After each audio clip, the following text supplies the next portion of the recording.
I'm just gonna go right back and you guys probably are familiar with the elevator pitch, so I'm putting you right on it right now. Each of you give us your best 60, 90-second elevator pitch, and then we'll get going from there. How's that sound? It's a long elevator ride. Okay, no, there you go. And I don't have to. Thank you. I'm Jasper. I'm actually the president. My business partner and co-founder is the CEO, but that's just in title. Our elevator pitch, the really short one, is we do ridiculously good outsourcing. And what that means is we build teams of people out of our call center in the Philippines. We have over 300 employees there, and we work with internet companies and help them outsource non-technical processes like customer service, data entry, and sales support. Hi, I'm Samira. I founded Valicures. Valicures is a franchise of nail salons. It's considered high-end, except that it's affordable. It's the first branded chain of nail salons in Los Angeles, and basically the pitch is that we're the best customer experience you'll have, and we're super, super clean. And if you know anything about nail salons, they lack those two things in a major way. Hey guys, my name is David. I am the co-founder and CEO of One-on-One Academic Tutors. We provide free tutoring to underprivileged children in Los Angeles and New York. It's free for the families, but we get funded by the federal government, so we contract with the federal government and the State Department of Education. We started about 2.5 years ago. We grew to about 100 full-time employees. Our most recent year, we serviced about 12,000 students between LA and New York City schools. And we were one of the fastest growing education companies in our space in the last 2 years. And that's what we do. Awesome. Hey, so guys, take us back. Obviously, you're all fairly recent graduates, certainly. Kind of give a little bit, what was your SC experience like, or what was your college experience like, and how did you make that leap? Because I think a lot of us want to know, how did you know when you were going to really be doing this as a full-time deal? Jasper, go for it. All right, I'll start. Jasper, go right ahead. So I graduated here in 2008. I'm 26, so not too long ago. I still wish I was in college. As much fun as I'm having now. So my experience, my current business partner and I, we've been lucky. We've been working together since we were like 17. Like we started selling beer at parties really when we were in high school, as most entrepreneurs I think start. Moved on and then through parties at USC and Hollywood and stuff, and that was all good fun, but not really a real business. I remember one specific moment when I realized I was an entrepreneur, and when I realized I wasn't ready for a normal job. I was a senior, and all my friends were interviewing for financial positions or anywhere else. And I was in Annenberg. I was a comm major. I didn't even have a minor. I took some business classes, but I didn't want to do calculus. So, I didn't want to do calculus. So that's why I wasn't a business major. And then I didn't want to take finance at 8:30 a.m. my senior year. So I dropped my minor as well. But I did graduate with honors from the Annenberg School of Communication. Is anyone here from Annenberg? Yeah. All right. Annenberg's fantastic. Except when you go to the Career Center when you're a senior. Because going back to my story, I go to the Career Center. And I sit down because I'm like, well, I guess this is what I'm supposed to do, right? Like, I need to get a career. And she pretty much lays out a few options. And she goes, all right, well, you're in Annenberg and you study communication, so here are the worthless jobs that you can do. You can do this job. And I'm like, oh, God, that sounds terrible. You can do this job. I'm like, oh, that sounds even worse. Or you can do this. I'm like, none of these things appeal to me. And so she's like, well, what are you going to do? I'm like, I don't know, but certainly none of these things that you've told me about.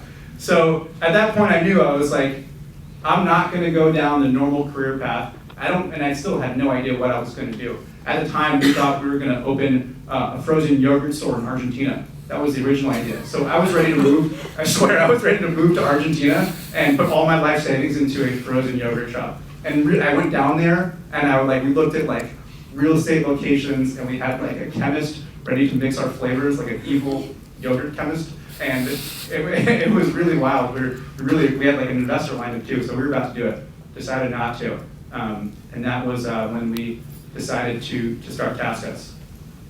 I'll say the rest of the story. Okay, good. Well, Okay, thank you, Jasper. So for me, I never went to class at USC. I would come to, putting it out there, I would come to these types Thanks of. for keeping it real. Thanks for keeping it real.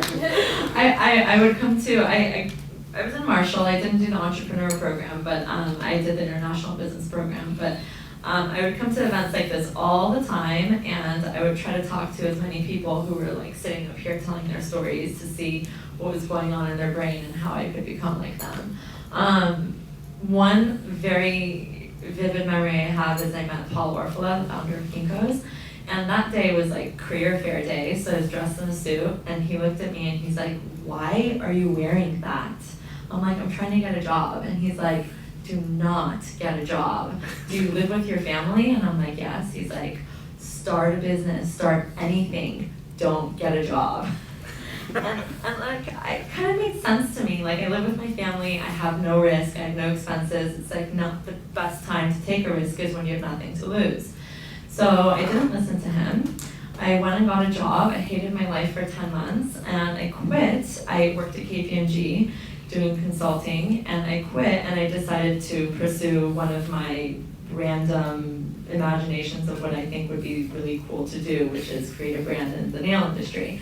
And so I just started, and I was living with my family, and it just, my biggest thing that I learned at USC was how to be resourceful, and I used it, and I was resourceful and pushed my way through and made it happen until I'm sitting here today. So that's my story. Awesome. David? So I went to USC undergrad as well, and I did the entrepreneurship emphasis. And in my sophomore year, I started an online car parts company. This was back in like 2002, selling car parts online. And I was doing this out of my apartment at SC. I didn't house a single piece of merchandise. I just had it drop shipped from a supplier. And I did that for about a year. And it did pretty well, and then I sold it to my supplier who bought me out. And that's when I really realized how excited I was about building businesses. And then what I did was I started a t-shirt company on campus, and we created t-shirts with really cool slogans at the time, and sold them to like every fraternity and sorority. And then that ended up failing after that. I had a bunch of failures, which were the best things that ever happened to me. And then I thought I needed to go back to school, so I started studying for the LSAT to go to law school. And I'm so thankful that I decided last minute not to take the acceptance and go. And I decided to work for 2 years and try to figure out what I wanted to do. And I knew that I wanted to do real estate and learn about real estate investments. So went and got my broker's license and worked at some real estate companies.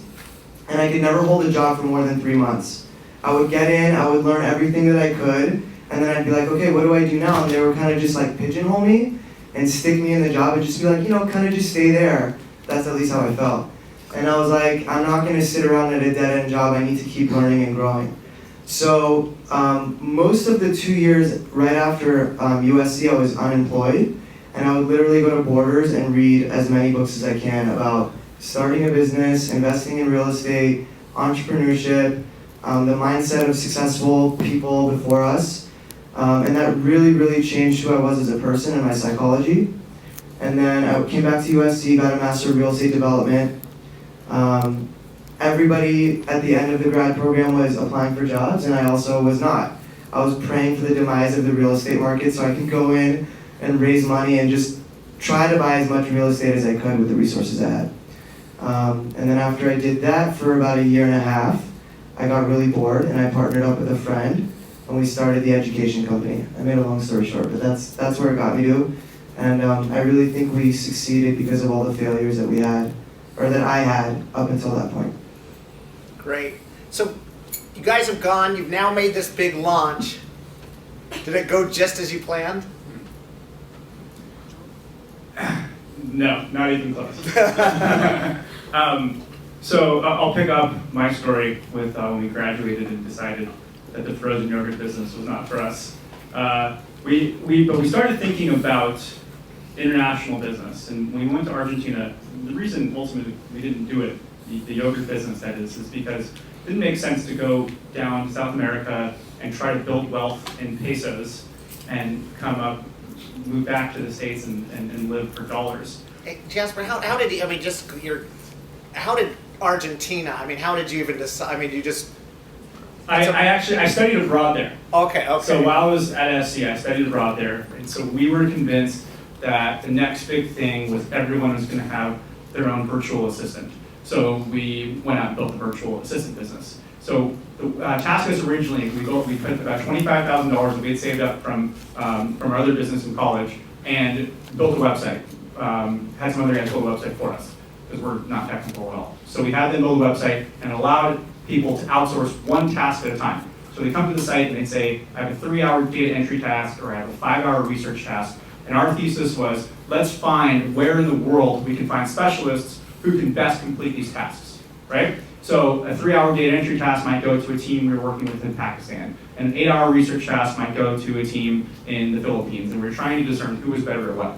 And we were working with providers from all over the world. And literally what we did was we would just go through like a call center directory, pretty much call random people up in third world countries or other countries and convince them to try to let us try out their service for free and promise that we're going to be a huge business and give them a lot of work. So they'd give us a couple of employees for a couple of weeks. We kind of try out their services. Most people were terrible, but we started working with a few different providers. And we had a few tasks coming in. I mean, we were doing, I think, like $3,000 or $4,000 in revenue a month, and which is not making any money, and really struggled for about a year and a half.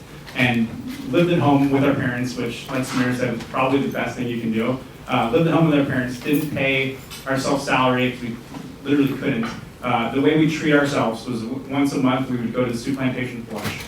And soup plantation is really still my favorite, but it's still part of the pay scale. We haven't done it in a while, but that was like our treat. Like that's where we no were. yogurt with it. No, soup plantation has yogurt. Oh, in okay, it, okay. So it was unlimited also. So we go back for we go back really tired from soup plantation once a month. Anyways, we weren't making any money. It was miserable. We decided to move into a little office in Santa Monica. It looked like an old school. It was just like, it was literally turned out to be my business partner Bryce and I, and sometimes we tricked some interns from USC into coming to do some work for us. And it was us like taking these tasks that were coming in and essentially giving them to someone in the Philippines or India, and then getting them back and being like, this is terrible, and then just doing them ourselves, and then sending it back to the clients. So we had some happy clients because we're pretty good at doing data entry, but it just didn't scale at all as a business. So we did two things. First of all, we actually started a different business. Being, I think, 22, 23 at the time, the only thing that we figured people would take us seriously in is social media. And this was when social media really was, Facebook was just getting popular, Twitter had just started. And so we started a little agency called Smarter Social Media, and we would call people up and try to sell them social media services. So we did that for a bit and built that business up a little bit, kind of just to keep the lights on. So we were running that business simultaneously with TaskUs. And we also, in about 2009, switched our model for TaskUs.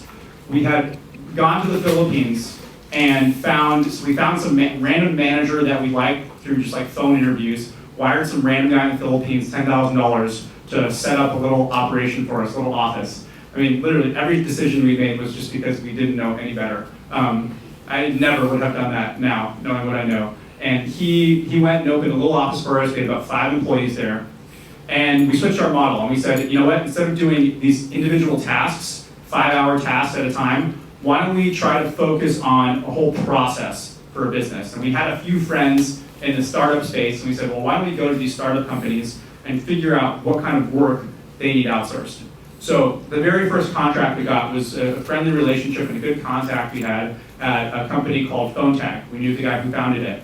And PhoneTag offers voicemail to text transcription, kind of like what Google Voice does. You guys know Google Voice, right? So it's like, but it's a manual solution. It's a premium solution. People pay $20 a month for. And instead of having a technology listen to the voicemails, we had people in our center in the Philippines listen to these voicemails and transcribe them. So we had this good relationship, and he said, you know what? I'm pretty much gonna be your first client, and let's take you from 5 people all the way up. We want you to be at 100 people in a few months. Can you do that? And we're like, yeah, sure, no problem. 100 people. We've done this before, right?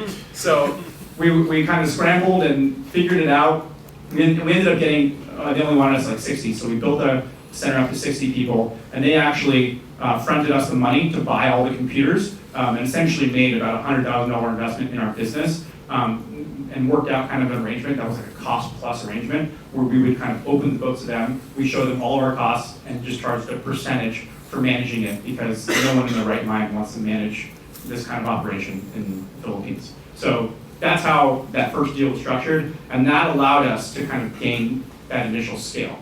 Going back to the other business, Smarter Social Media, we ended up, it was a decent business. We got some notable clients, probably did a few $100,000 in revenue in the last year, and then ended up selling it for a really small amount, but just kind of to get it off our plates. And then since then, Task has really started to take off. And I'll stop phase 2 of the story there. We'll go to Samira. So give us you're at home now. You've left KPMG. Well, yeah, so the question was, did it turn out as planned? Right, yeah. Okay. So it didn't, and from my experience, the reason why things do not turn out as planned is because of two things. Either there's blind spots or some unexpected variable that comes up. When I was starting my business, I focused mostly all of my energy on customer experience, and that actually turned out exactly like I planned. Like, I would envision people walking in and saying specific adjectives about what their experience is like, and day after day, people were walking in like saying exactly what I thought in my head and daydreamed about, and it was actually a very, very cool feeling. The parts that didn't work out as planned are like, for example, I never thought about what it would be like to manage a staff of immigrants who don't speak the same language as you and are not at the same educational level as you, and how I was going to manage them. I just did not think about it, and that raised a lot of issues and challenges throughout the development of the business. So I wouldn't say that it didn't turn out as planned. I would say that things come up that you don't plan for. And that's what kind of changes like your whole vision altogether. Yeah, so. Just to kind of briefly, what you envisioned for the customer experience as they went into the shop, you were able to achieve, but to get to that point was not how you thought you'd have to get there? Well, no. So that part of my vision was actually, I achieved flawlessly. It was a vision of it becoming a brand and being a multi-chain. That involves a lot of other things, like you need to have staff that you retain, you need to have financials. There's a lot of different aspects of the business, and not all of them were as carefully thought out by me as the customer experience was. So their challenges would come up that I didn't think about. And that's what doesn't get you to your vision fast enough, I think. That's from my experience. Ultimately, I'm getting there. I've built a brand in Los Angeles. I think there's still challenges, but again, there are things that I did not think about before I started the business. So I wouldn't say that it didn't go as planned. I would just say that when you have a plan, it's not thorough enough. Like, you're never going to really know what's going to happen and what you're going to experience until you're actually experiencing it. So I wouldn't say like planning is not good, for example. I think planning is good as long as there's flexibility to revise it over and over and over again to kind of accommodate the things that do come up. And I think a lot of entrepreneurs sit around and say like that they struggled, and I like your soup plantation story, but I felt that I needed to be honest and add mine. And I did not downgrade my lifestyle. I thought to myself, I'm in my early 20s, I'm never getting this time back, and I subsidized my lifestyle with credit card debt. And I paid it all back within 3 or 4 years. So everybody has a different sort of, while you were at Soup Plantation, I was like, it'll all go. I didn't know how to figure out credit card debt. I totally would have done that. I had a credit card until like a year ago. I had 10. Well, I'm glad that you've paid them off, because that's very expensive. So Right. Like, the story could end a lot worse. Yeah, it could have, but like, again, I think that in my mind, I had a really very flawless plan for how I was going to sort of manage that experience, and I think that it stressed out like my parents a lot, like, what are you doing? Or you're crazy. But I was like, it would be crazy for me not to live my life while I'm trying to build my business, and I just didn't see that as something that I could do. Yeah, so things don't always go as planned, but that's because your plan is never going to be good enough. No, we hear a lot about pivoting and adjusting as things come up and things like that. David, how did that apply with you as you were heading out? I mean, obviously you talked about all the different things that didn't go, so once you started with... Yeah, so I had failed a bunch before I started this business, and I was like, fuck that, I'm not failing again. And when I started this business, it was very risky. Psychologically, I was like, I'm not gonna let anybody stop me, I'm gonna kill whoever gets in my way, and I'm gonna do whatever it takes to succeed. I literally was like fed up with failing, and each time, like prior to that, when I would start a new business, I was like, this is it, I'm gonna succeed this time. And something would inevitably happen where I'd fail, and the majority of the time it was because I had a bad partner. So, if you guys want me to give you some advice, the person that you're gonna partner with, it's like getting married to them. It's not a joke, I'm not exaggerating. You're gonna spend more time with them than anybody else. You're gonna be attached to the hip, you're gonna see them at 7:30 in the morning until 10 at night, 6 or 7 days a week, until the business fails or you sell it. So, when I first started in college, the car parts company I did on my own, whatever, that was a small thing. The t-shirt business, I partnered with a friend in my fraternity. We did a handshake deal, no contract. And I put up all the money, which wasn't much, and we partnered, and I always ended up working harder than my partners, which really pissed me off because I think that I have an incredible work ethic, and I always felt like people were not putting in as much effort as me, so I'd kind of get demoralized. And he kind of was just like, I don't want to do this anymore. And I was like, okay, well, you owe me money if you want to close. And he was like, I don't know what you're talking about. And this was a friend. Like, you will always run faster as 2 people instead of 1 person, no matter what. Like, look at a lot of successful businesses like Google, whatever it is. There are a lot of successful companies that had 2 partners who really just mesh well, and they just will always run faster than one founder in a company. This other business had 4 people. Even at 3 people, for that additional person, you're tripling the lines of communication. It's just not worth it. So, when I was jobless looking for something to do, and I had no income and I was borrowing money from my parents, I had a lot of friends who wanted to work with me at this point, and they would all kind of pitch me ideas. And I didn't really like either any of their ideas, or I just thought I was bringing more to the table than they were. And I was like, I'm just going to put myself in a position where I'm going to work harder, so on and so forth, and I'm not going to be happy. And I was like, I'd rather wait 6 months and not make $1 and then find the best freaking deal and then jump in head first.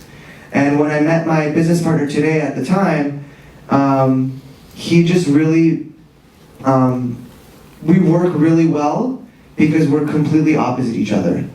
He went to law school, he has major analysis paralysis. I never thought that we would be where we are today, so I'm really thankful for everything that's happened. But the next business I go into, which we're thinking about what our next move is going to be to get out of the education space, I'm definitely going to get into something where I'd rather be a small to medium-sized fish in a big pond than be a big fish in a small pond. And you need to think about that before you step into your business. Don't shortchange yourself. Hey, Samira, David brought up a point. How did you get from that first salon then on to the next salon? Because that's a big jump, obviously. Yeah. Can I just add something to Sure. David's? So he mentioned partners. I totally agree with him. And my advice and belief is if you could hire the person to do what you're looking for, do not partner up with them. Hire them. Much better to hire someone and pay them and have the luxury of being able to fire them than to marry them. Do you have no partners? I don't. No, No. that's okay. The reason I don't is because I'm very opinionated. So if there's another one in the room, I can't breathe. So I know myself. So I've never tried to partner up with someone, and managing that relationship I feel like is a very big time-consuming thing. And I would rather focus my time on being productive. But that's just me. You should just know yourself and know who you are and what you're good at and what you want to do. Some people work really well as partners. How did I get from 1 to 2? I don't know. What was that your question? Well, in other words, you had one shop and then you went to many. Did you go to a second? I mean, how did that? So I opened up a second location corporate, under my corporation, and throughout this whole first 3 years of the operations, I was very much focusing my extra time on making it into a franchise model so that I can offer the exact same thing to somebody who believes in the brand so that they can run it. And while I was doing that, a few friends approached me, a few existing clients who were longtime Belly Cures customers approached me, and they're like, we want to own one of these. And I'm like, great, that's exactly what I was thinking. And so it kind of happened organically where I was able to pass on sort of like a flawless operation of if this, then that, manual of how to open it, how to run it, to them, and they just ran with it. And between 2 people, there's 8 locations now. So I don't have very many franchisees. I just have people who believe in my vision and in me and kind of want to build the brand. And I agree with what he said, that when you think about revenues, like most of the time you're getting into a business that doesn't even have that much revenue potential. Like one nail salon location, you're not going to become a millionaire. I'm still not a millionaire. I'll never become one from owning a nail salon operation, but I love it, and I learned so much about this business and how to be a business person that I feel like when I do come across that one amazing thing that has like a 40% margin, whatever that is, I'll be able to implement it and do it really well because I know what I'm doing as a business person. I'm not going to do something just for the money, for example. So I feel like it's important to consider your margins and like what your growth potential is, but it's also important to like what you're doing, because you're not going to wake up in the morning and think like, I'm dealing with a bunch of crap just so that you can get something that has a margin. You really have to like what the process is too. So it's really important. Jasper, how did you get from that first big customer to then, getting beyond that? Because obviously, as David brought up the margin and everything else, you probably wanted to get beyond just a cost plus model that you had with them. Yeah, sure. So we definitely wanted to get beyond that model. We still have that client, and they're still very, it's very low margin. But what we've been able to do is we said, we have 60 people. They're working sometimes full shifts, and sometimes we run a 24/7 operation. So we had extra capacity. So we went out to other companies and said, hey, this is what we got. We got this, and pretty much my business partner and I just going out and knocking on doors and making calls and just calling other companies and asking people to refer us, looking at our network on LinkedIn and seeing who we knew in the internet space and just going to them. And we landed our second client, which was at the time a pretty big client for us, and they wanted 43 people to do. They wanted it was almost like data entry, but they need 43 people. So we said, yeah, we can do that, and that was higher margin. And we did that, and we were making like 30 grand a month in profit from this one campaign. And we're like, oh my God, now this is a real business. From there, we went out and continued to sell and refine our sales process. And to this day, I run our sales team, and to this day, we're continuing to redefine how we sell.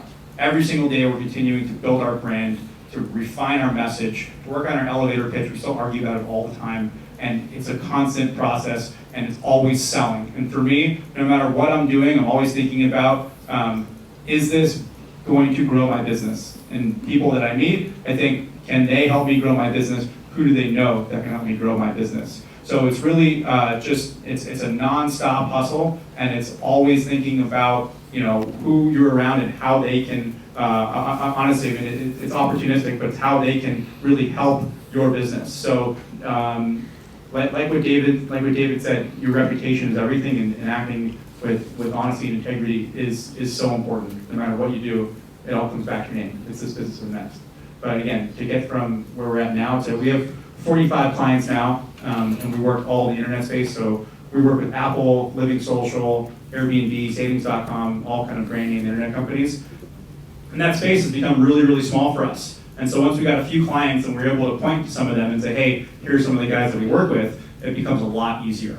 And once you do that, then kind of a lot of doors open up. So that's where we're at now.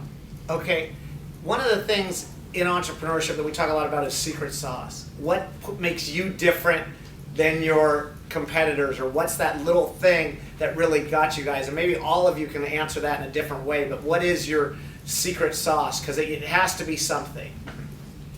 You want to start, David? Yeah, I'll start.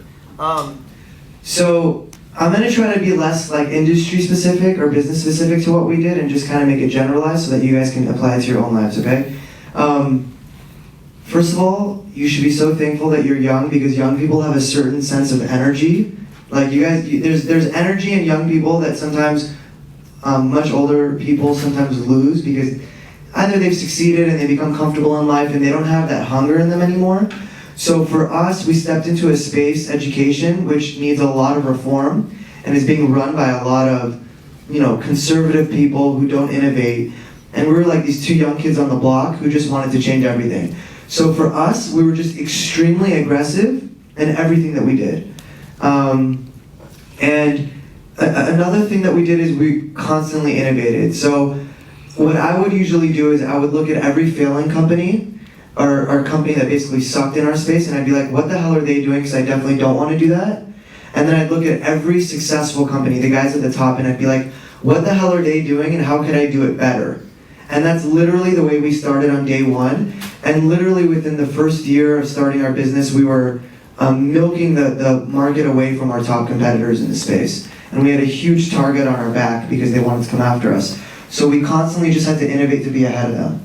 So just be innovative, have a lot of energy. It's a sense of urgency. I kind of always have this feeling, like I think as an entrepreneur, time is against you.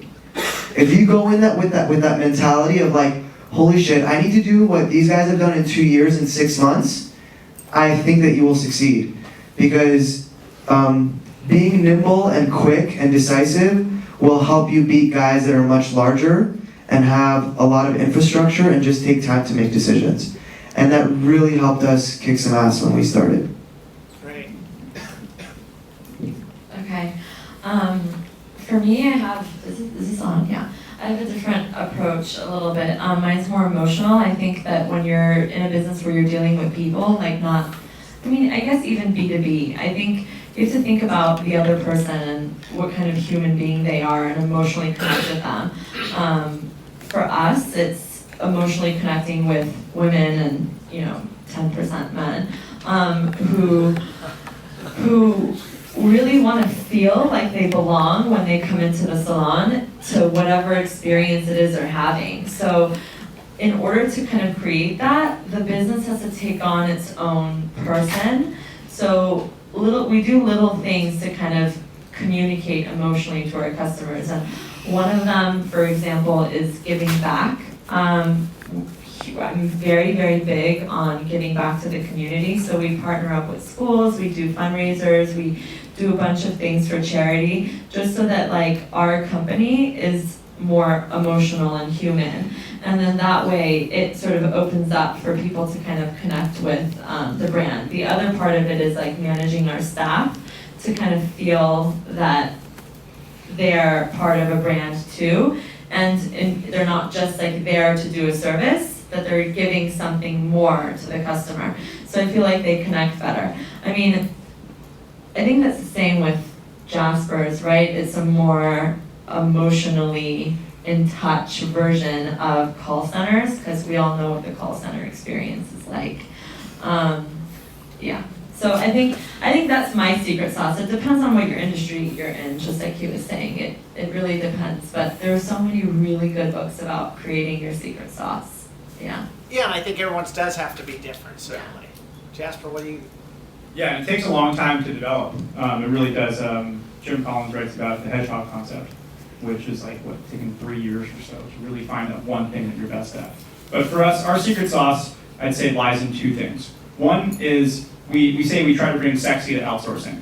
We try to this is a boring industry, right? We outsource data entry and transcription. It sucks, seriously. But we make it fun. So we have these videos of our company and the Christmas parties that we throw, and we have a fun committee at our center in the Philippines, and we truly believe that we want to take an industry where people are normally treated like one of 1,000 numbers, and it's just about what metrics you're hitting, and we treat them like people, and we put in programs in our center in the Philippines that allow them to develop as people and develop professionally, and allow them to have fun in the office. Our Philippines office, everything is Harry Potter themed. We named our office there. We're in Santa Monica. We're Hogwarts, and they are, I think they're Hufflepuff. I don't even remember anymore. I said it as a joke one day, and then it just kind of stuck, and they really liked it. So fun is certainly one. and we convey that to our customers as well. And that leads into the second thing, which is having a deep understanding of who our customers are. I mean, what we do, we do 45 different things for all of our clients. I mean, it's all a little bit different, but you have to have the one, or, you really should have the 1, 2, or 3 things that you do really, really well, really want. But also, it's limited our growth. There's certain things that we just can't do that others who have raised a ton of money can't. But you don't have to raise money, it just depends on the industry that you're in. If you're trying to tackle, if you're really building some serious technology, sometimes there's no way to avoid raising money. A lot of that stuff you have to, but looking at service businesses, you can definitely do it without raising money. Also, one quick note, just I wanted to give a plug out to B2B businesses in general. I think they get largely ignored, especially by college students. For me, this is just my personal philosophy. I never want to be in a sexy business, even though I want to bring sexy to an unsexy business. If that makes sense. I never want to be in a business that everyone else wants to be in, because that means there's probably not a lot of money to be made. And I want to be in something that's pretty boring. And a lot of times that's B2B. But that's honestly where I believe the money is, and I think there are ways to have a lot of fun with it and really pursue your passion within that. So I just want to, as one, just kind of, I don't want to preach here because I don't know anything, but that's one thing that I have learned is really consider the B2B space. It's not all about having a bicycle startup or a local bar startup, which a lot of college kids can't seem to get around. But really think about T-shirts. T-shirts, bikes, and bars, right? Like, great. I love wearing a T-shirt and biking to a bar, but I would seriously say look at B2B and don't ignore the boring stuff because that's where the money is. Well, and just quickly, and I want to get to the others, but you bring up a great point. By going B2B, you actually got your customer to finance your business, and that, and you do that via deposits or all sorts of things. So that's a great story. And I was just I know some of you don't understand my humor. I was trying to talk about that not all businesses need millions of dollars to start, and I knew we had some good stories here. So, Samara. Okay, so obviously I did not need $1 million. I was lucky enough I borrowed money from my family and from credit cards. Do you see the theme? So I borrowed money from my family and credit cards. That's how I financed it. If I had to go out and raise money, personally, I would fail. I don't know how people do it. I think it's really, really hard to write a business plan and communicate your vision in such a flawless way to somebody who knows how to run a business, where they look at you and they think like you're crazy, which happens a lot. I have a lot of friends who are in the tech space and they're constantly raising money for their tech idea and they're constantly failing. I mean, it's a tough space to be in. I don't have any advice on VCs, but I VC raising money, but I do know that there's like a lot of good resources out there to learn how to fine-tune your presentation skills on that. Okay, David? Okay, so I spoke about reputation and how important it is to be trustworthy and honest. That's the only reason I've been able to do anything so far in business. When I got out of graduate school, I wanted to purchase real estate. And my family did not have that kind of money, the kind of money I wanted to do that. So I put a little business package together to go and acquire some foreclosures in the Inland Empire. This is in 2008 when the foreclosure bust happened. And I went and I pitched 25 people, one of which was my uncle who laughed in my face. Another one was a first cousin who said, "This is really great, but why don't you go do something with your friends and when you succeed, come back to me." So you better get ready to get kind of slapped in the face, get used to failure, get used to rejection, because it's going to happen all the time, and you have to get emotionally disconnected from it. You have to not give a shit, because I didn't need 25 people to say yes to me, I needed one. And one finally came to me and said, "I'd like to put the money in with my brother and my nephew who's a doctor, and we'll fund the whole $500,000 that I was trying to raise." And he gave me the $500,000 and he trusted me, and he was my father's really good friend. And a friend was, betting on me over my family. So sometimes your family will trust you less than a stranger because they're seeing you through a personal lens of seeing you grow up as a kid, and they just know too much, and they can't disconnect the professional from the friendship and the relationship. I'm serious. So other people will respect you more from the outside. So I raised my $500,000. The way I structured the deal, I basically was making nothing, and I was like, I really don't give a shit. I will give them basically almost everything, just to start building the reputation that I can raise money and give people back their money. Because I knew that I was gonna have to raise money for the rest of my life. So there were 3 of them, they put the money in. So then I did that for about a year, then I needed to start another business because I was like, I'm not making enough money here. So I said, forget real estate, I'll come back to real estate when I make money in business. So me and my friend started the tutoring company. And when we went in, we each thought we needed about $100,000 to start, each of us. And I basically was borrowing that from my parents' line of credit on their home, because my dad didn't have that money in the bank. And what happened was, and we thought we were gonna be like 5 employees in our first year, and about 60 days in, we were 40 full-time employees and we had to move offices 3 times. And all of a sudden we landed a huge contract with LA Unified to tutor 4,000 kids, and they don't pay you up front, they pay you on the back end. So I give Jasper a lot of credit to start with $25K. I think that's kind of rare, but that's incredible. We needed $1.5 million all of a sudden, and I'm like, holy shit, where am I gonna get $750 from? So I turned to my family, I literally maxed out the line of credit on my parents' home for like $400,000, borrow against my dad's life insurance for $100,000. Then I go back to the main guy who helped me, who invested in my real estate company. He gave me 150 grand, and from somewhere else I got like 100 grand. And the other 2 guys in the real estate fund were like, what the fuck are you doing in tutoring? You were doing real estate with us 6 months ago.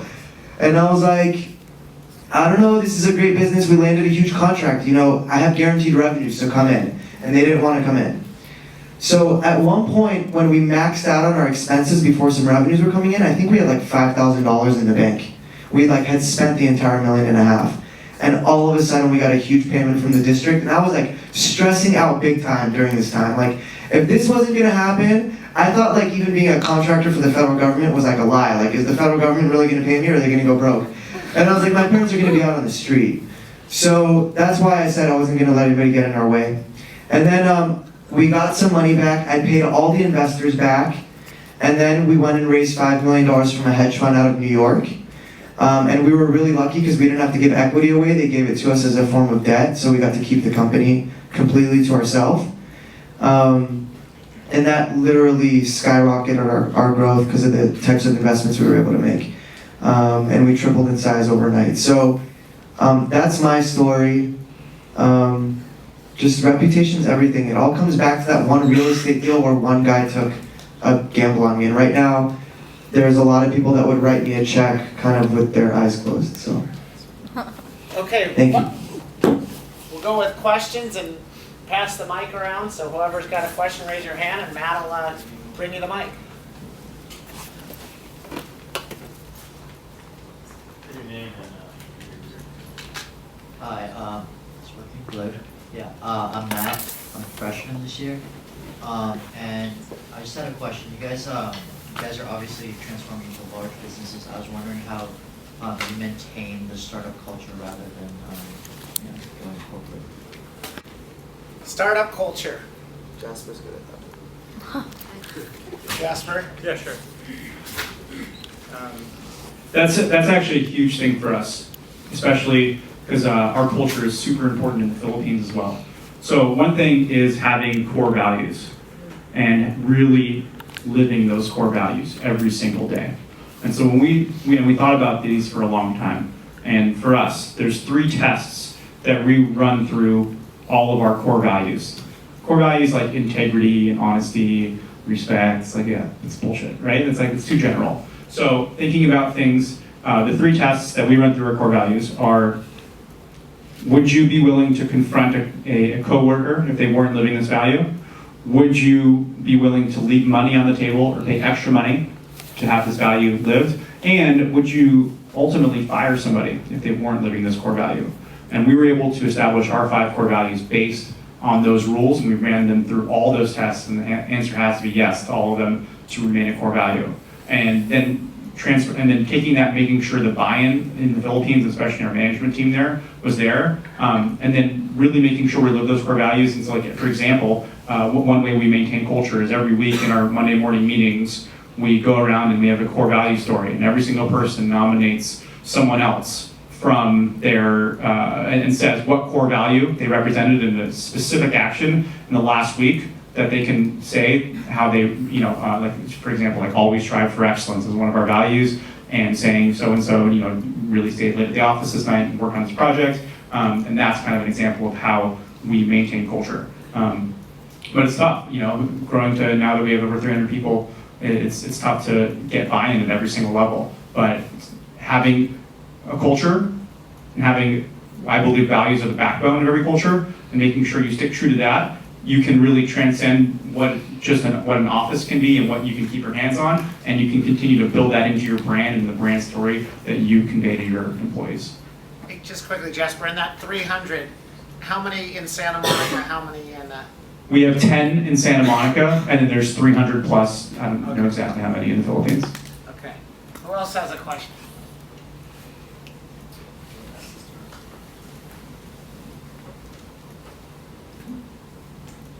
Good evening. My name is Sarah Bernowski. This is loud. Just a quick question. Outside of your own professional experiences, what personal experiences do you think prepared you for your success, whether that be a moment of inspiration, enlightenment, or change of perspective? I think every business is as good as like the person who's running it. So if you're not constantly working on your own personal development, then your business is not going to grow either. That's what I've seen from most entrepreneurs and what I've experienced on my own. So whatever growth means to you, if that means taking up, a new thing like bar method or yoga and becoming amazing at it, or going to therapy twice a week, or reading a bunch of business motivation books, whatever growth means to you, like honoring yourself and becoming the more authentic version of yourself will permeate into your business in ways that you can never even plan for or implement. I think, does that answer your question? Yeah, definitely. Okay. Do you want to I'm gonna add to that real quick. That was a great question, by the way. It was a great question. You also gave a great answer because I completely agree with it. I think for myself personally, and this is kind of like what I always try to encourage, like my family members or my younger sister or whatever, I'm a really big fan of reading a lot of books.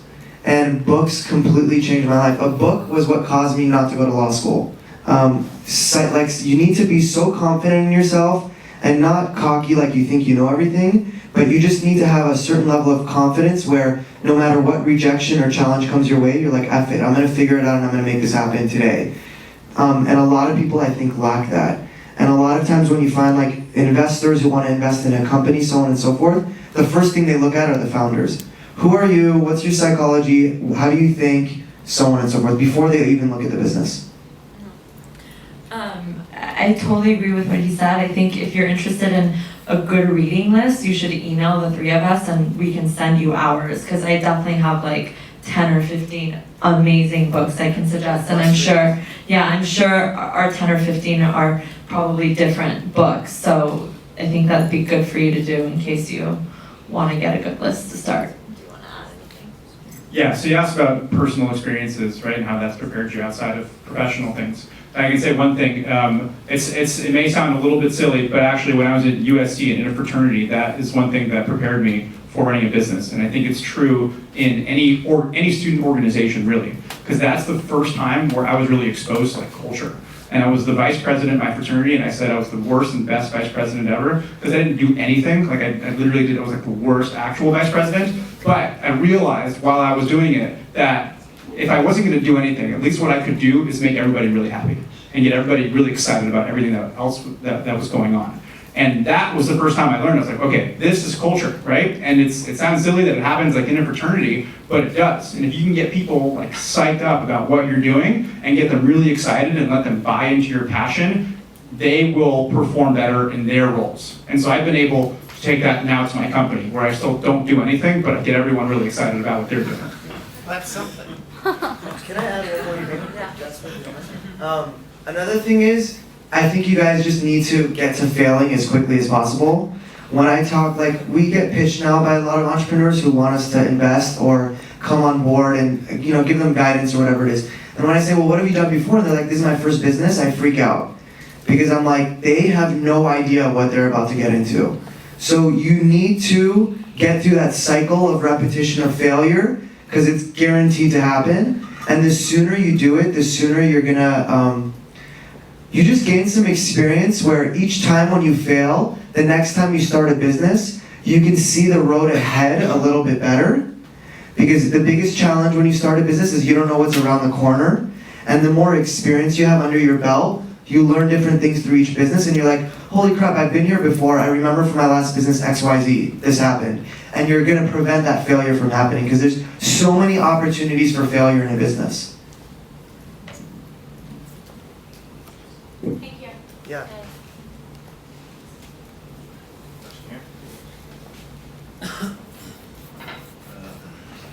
I'm Eli, I'm a sophomore, and it's kind of a cliche question, but what's your guys' next big step in business? Like, where do you want to go in like 5 years? What's the next big move you all have in mind? I know you said you're not really like, you're going Well, somewhere I have else, an but you're idea. not- I can share. What I Yeah, think. but just like, where do you guys see yourselves in 5 years, I guess? Justin.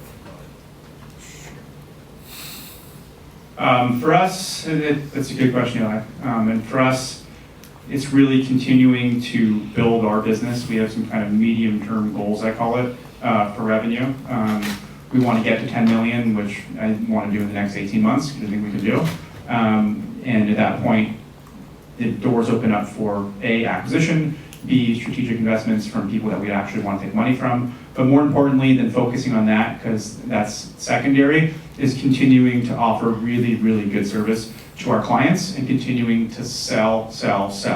We have to do both things simultaneously, and we've kind of, what we've done and what we've learned through not doing this originally was having laser focus in your business is the most important thing. We ran 2 businesses for a while, so now when we talk about what we want to do in 5 years, we think, well, right now we're doing TaskUs, and that's all we're doing. We're not looking at angel investing opportunities, we're not looking at real estate opportunities, because the best return on our investment is going to be making sure we offer a really good product operationally, which my business partner handles, and then making sure we sell that product as much as possible, which is what I handle. And we try to tune out everything else and become laser focused on that. So that's the only thing that we're looking to do in the next 5 years. Hey, before you pass on, let me just ask you, I think quickly, you're talking about selling, which I love, which selling is actually acquiring customers. Explain that versus marketing, because they're 2 completely different things, just quickly. And maybe everyone kind of throw that in a little bit too, because. Sure, I mean, I think they go hand in hand. I mean, marketing can serve as a something to help with sales, like you need good marketing materials. But I hired a marketing guy like 6 months ago, and before that we were all sales. I don't think you need marketing initially. At first you just gotta go sell. And it's important to have like a good website and good marketing materials. But ultimately, when I sell, I'm selling myself. And when my business partner sells, he's selling himself. And we're selling our story, right? And you can do that from day one. You can do that with nothing. And that's what we did. You can sell with nothing. You can sell with passion. And that's what we've been able to do. Marketing is important to, and the way I'll describe it is we have nets, we have spears, and we have seeds. And nets are for marketing, right? And those are big things that we're trying to capture a lot of people, kind of bring them through a marketing funnel. So that can be done in email campaigns or mailers or things like that. Sales is more direct. It's finding those companies and going after them directly, whether it's using spears and finding those direct companies or planting seeds with current clients, things that are going to kind of sprout up and grow. But I think the key differentiator is you can start selling day one. And I would say sales is more important than marketing. That's in my opinion, from my experience. I would agree with you. I'm only biased. So, but sales doesn't really apply to my No, business. yeah, I just Can you imagine if I walked up to someone and I'm like, you should get a manicure? Hey, you never know. I would say, all right. I focus on a lot of marketing to indirectly bring people in, and we sell them when they're in our chair. So you came for a manicure and you thought you were going to spend 20, but our staff is trained really well to make sure you spend 80 before you leave. So that's good. We like that. That's selling. That's yeah. So luckily, because they're commissioned, we don't ever have to continuously train them. They're Self-motivated. Self-motivated, yeah. It works out really well in that regard. For a 5-year plan, I'm actually in a funny space right now, just because I feel like I've reached my 5-year plan, and now I need a new 5-year plan. And part of my plan is to not be so planned, so it's kind of a strange place to be. Personally, like I was telling you earlier, like I think your business moves with you as you personally develop, and part of my personal development is to not be so planned and like trust that great things naturally come without making them happen all the time. So along those lines, I'm trying not to think 5 years in advance, but rather like 6 months in advance or a year in advance. And I'm actually starting a new business still in the beauty space relating to hair, and it's probably going to open in a month. So that's part of my 5-year plan, but I'm not sure where it's going to go yet. Okay, cool. Okay, so for me, I have been in like a lot of different businesses, right? Like if it's t-shirts or car parts or whatever, I was always more passionate about building a business, whatever it was, and the challenges of growing the business versus becoming addicted to one thing. Because I personally think nowadays the odds of being in a like business for 20 or 30 years is really rare. And I really believe in building businesses and then selling them and maximizing value for yourself and shareholders, and then starting all over again. So, and a lot of times people think like, ooh, I'm really passionate about something, but what you're passionate about, you might also not be great at. So I might be passionate about like bicycling, but I might suck at it, so I better not get into that as a career, right? So you want to do something that you are good at and place to your strengths and skills. And to me, I think like so many businesses are the same. 80 to 90% of what you need to grow a successful business is the same. It's the last 10 to 20% that has to do with the industry or the space that you're in. So for us, we started the education company 2.5 years ago. Now we're looking to exit out of the company, and our business is very similar to Jasper's. So we have about 100 full-time employees, and we had to hire for our last school year 4,000 tutors between LA and New York, and we only had 90 days to do it in each city. And it was a freaking heart attack. I mean, the number of bodies that had to go through our offices to interview, train, screen, post jobs, go through resumes, whatever it was, is just so labor intensive and it's so management intensive. And I don't think I'm a great like hands-on manager. I don't want to manage 50 people and figure out what's going on every single day. I kind of want to be big picture and kind of put the big pieces together. And there's a lot of challenges with a labor-intensive business, which I'm sure Jasper can agree to. So our next business is going to be something that's much more scalable, meaning right now in the tutoring business, like if I want to go service students in Chicago, I need to put an office in Chicago, I need to hire people locally in Chicago, and I need to hire tutors locally in Chicago to go into students' homes. But I much prefer to be in a business maybe like Jasper's as an example, even though that's also labor intensive, where he can get a client from anywhere in the world and just add an additional 10 seats in his office and serve anybody from anywhere. So what we're really excited about is kind of like the technology, mobile technology space. I was talking about this with Jasper last week. We really want to get into a position where you can create a technology or a platform that anybody can access from their cell phone. And then you really have a global audience from one location. And the best story of that is Instagram, and I'm sure a lot of people get excited about that kind of story. I really give those guys a lot of credit because a lot of people just think that they sat on their ass and then made $1 billion after 2 years. Everybody always underestimates all the work that went in on the back end because nobody ever sees it. But that philosophy of being able to reach so many people so quickly is incredible. And I think that's what we're really excited about, looking for businesses where whether you serve 1 million people or 10 million people, you can do it with the same 20 employees. You don't have to staff up to reach the additional market size. Cool. Can I just add something? Of course. You spoke a lot about like being emotionally disconnected, and if you're really passionate about something, don't do it just because you're gonna like lose your passion for that thing. Like I would get really happy for manicures, and that's no longer the case. And because of that reason, I will never go into the food business or the clothing business because I never want to know what goes on behind the scenes. Like there's just certain things that you love so much, you should not know how it's like run on the back end. So just putting that out there. I like it. No, and David brings up a really good point, which the passion is the business itself. In a lot of cases, it becomes running the business. Sometimes like I'll look at a business opportunity right now, and if it's either the same like business potential or smaller than my existing business, I don't get excited about it because I'm like, well, I already know what to expect if I need to grow that business to the same size.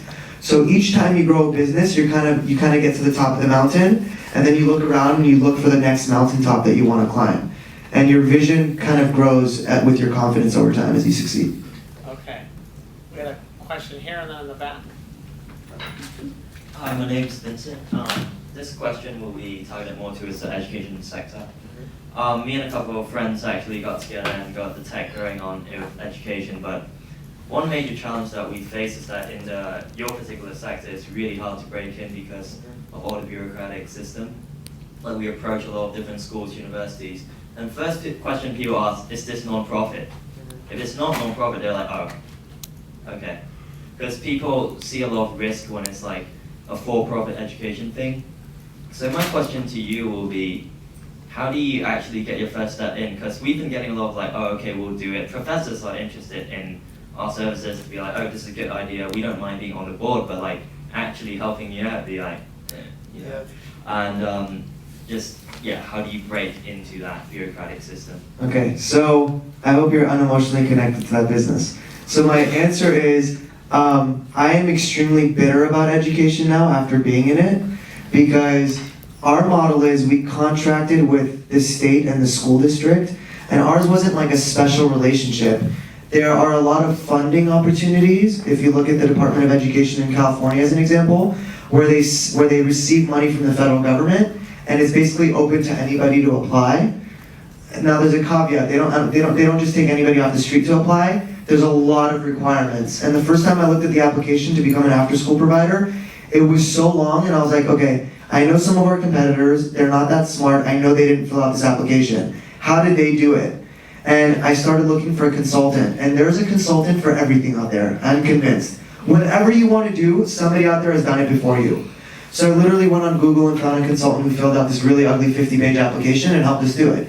So the problem though working in education is that when you're working with school districts or schools, they make decisions once a year.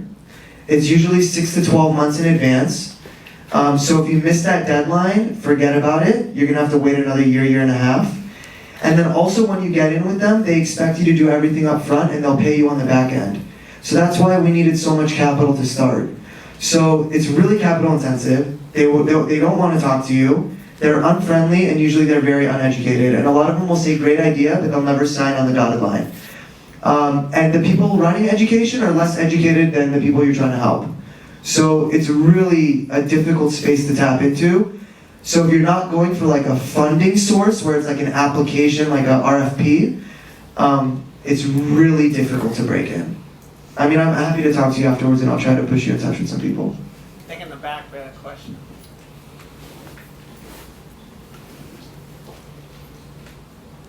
I'm Nick, and I'm a sophomore, and I was just wondering, initially when you had your startup idea or like your business plan that you haven't really told anyone yet, like how did you go about telling either colleagues or potential investors or even just friends without like having the anxiety that someone might just go turn around and take your idea? Or like how do you protect your intellectual property, or like did you get patents or what? I hear this a lot. Okay, so for example, I went to TechCrunch Disrupt last week, right? We always go to those conferences to see what's going on in technology, and we go to a lot of startup events. It's in our community. And the one thing that I hate the most is when people say that they're in stealth mode. And unless, right? I'm like, what does that mean, stealth mode, right? Unless you've already had a successful exit from a company, please do not say you're in stealth mode. Because it's not about the idea. Good ideas are everywhere. And if you have a good idea, probably there's someone else who has the same idea as you, right? You look at any like innovation in technology, there's generally a few companies doing the same exact thing. And you have to put your idea out there to get feedback. And you know, if you're concerned about patents and you really, I mean, maybe there's always going to be exceptions, and if you're truly developing some sort of, actual technology or medical device or something that can't really be shared, sure, go get a patent, don't tell anybody. But for 99% of the case, it's okay to share your idea because it's not about the idea, it's about the execution. And if you already have your idea refined, you need to be confident enough that you're going to be able to execute and you already have a head start over whoever you're telling. Because if you don't believe that, then you shouldn't be in that business. So I think it's my opinion that you should always share your ideas because good things comes from getting feedback, especially in the early stage. Most people are probably going to think you're crazy and tell you not to do it, but it's good to hear that stuff and use it for fuel, and also use it to again, get that feedback. Just please don't be stealth. Very well said. And my answer to you is that if you tell your idea that you've been thinking about and marinating in for so long to someone else and they're able to run with it faster than you can, honestly, they deserve the success more than you do. Like, it's just like, you can't like keep something to yourself because you're afraid someone else is gonna win. Like, you have to think win-win all the time. So even if they take your idea and they become your competitor, you still have to think win-win. The market has to be big enough for the both of you to exist. I don't believe in like trying to run someone else over. It doesn't, or keep them from like executing on something. It just doesn't work that way, the entrepreneur space, I think. Yeah. So I somewhat disagree a little bit.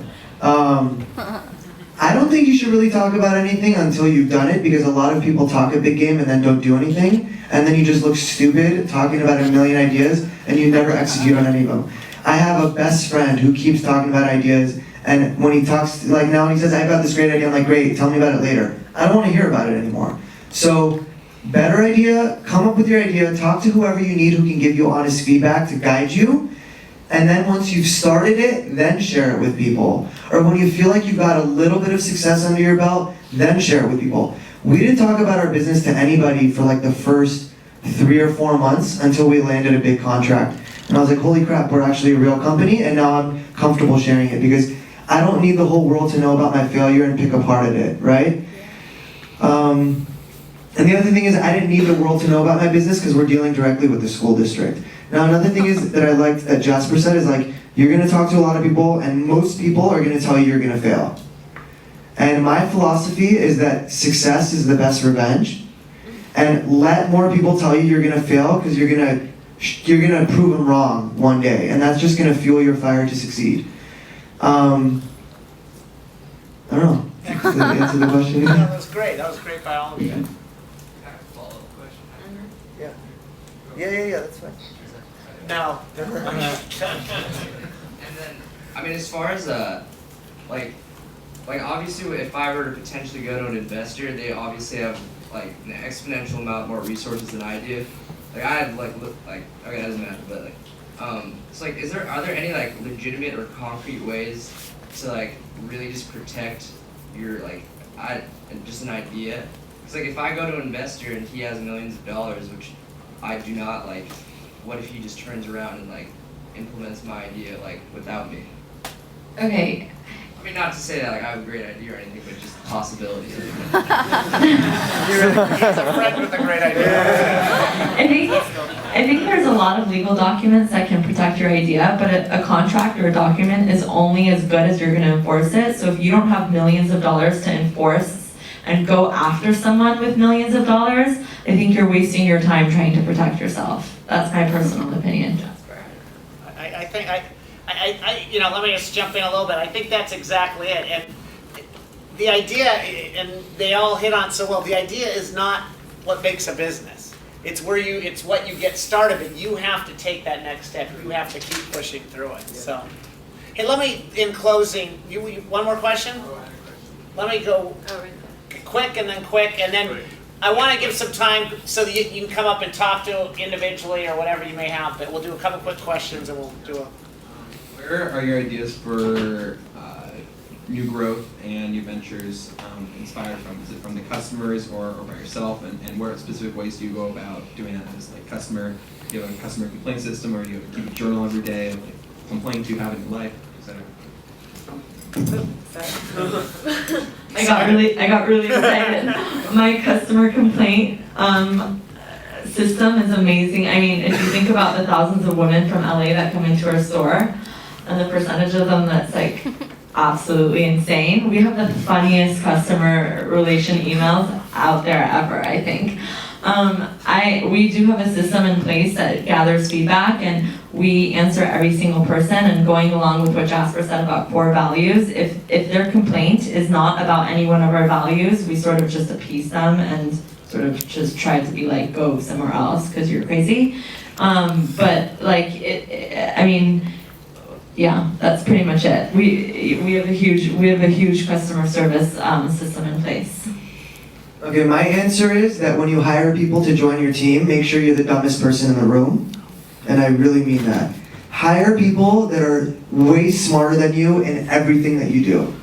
Okay? Because there are people that we've hired on our team that were absolutely instrumental to our success. Like, if they were not on board, we would be nowhere right now. So surround yourself with extremely intelligent people, whether they're employees or whether they're advisors to your company. So a lot of companies have a board of advisors. It sounds really fancy. All it is 5 really smart people that are usually much older and have been successful in business and have kind of gone down the path that you've already been. And they really give you a lot of guidance and help you innovate and come up with cool ideas to beat your competition. And do carry a journal. It's a great idea. Last question. Hi guys, my name is Rachel. I'm a junior. I have a question. A lot of us have internships, like if we're wanting to get into marketing, we have an internships with a marketing firm or just our respective industries.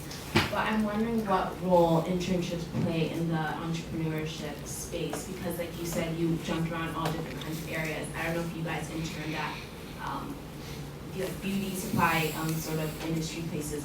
So like what role does internships play? Because we might fail a whole bunch of different businesses, and should we do them just to make the connections with other people? Or